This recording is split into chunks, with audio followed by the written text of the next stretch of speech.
Here's another great video from Thomas Sowell at the Hoover Institution talking about the absolute failures of the U.S. during the Great Depression.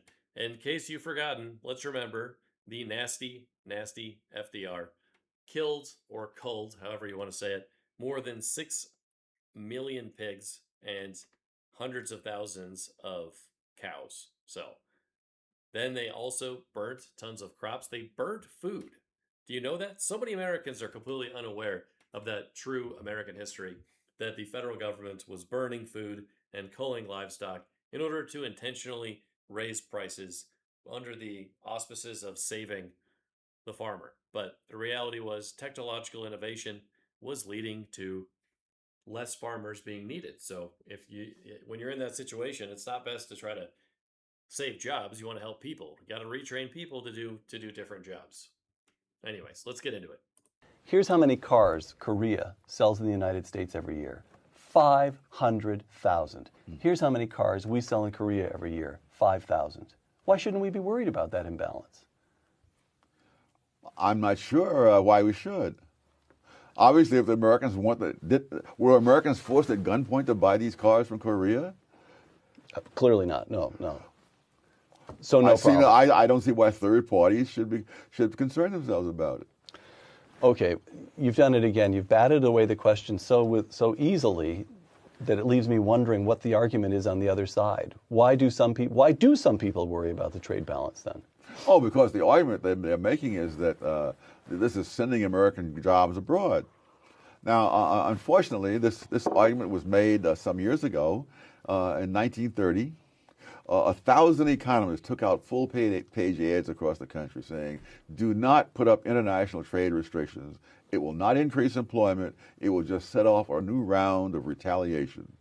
It was one of those wonderful things in media, like it was a bipartisan effort. The Democratic Congress wanted to pass the Smoot-Hawley tariffs, and the Republican president signed it into law.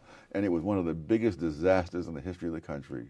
At the time this law, people think that the reason for the high unemployment in the 30s was because of the stock market crash. Right. After the stock market crash, unemployment peaked at 9% for 1 month and started downward. It was down to 6.3% before the federal government intervened. It was only after the federal government intervened that the downward movement reversed itself and shot all up over a few years to 25%. So the people who are out there just dying for the government to come in with their solution, I don't know if they have studied history or not. Isn't that a great realization that progressives always show up last, right? Even Hoover was arguably progressive. He engaged in quite a lot of bailouts, and then they called him a do-nothing president. And then FDR ran against him and then became even more active in the economy. Like I said, burning tons of crops, culling hundreds of thousands, millions of livestock. And, they just wildly overreacted to every issue, like banning everything in the 1930s and severely regulating what Americans were allowed to do. And that created major, major problems in the economy. The Depression for the United States lasted longer than almost any country in the West, really. And it was all the government's fault. It was all FDR's fault. The only reason people think that FDR might have been all right, I guess, is because, well, we had to defeat those other much more evil people. But we did that in World War II, thank God. But FDR's decisions when it came to economics were terrible.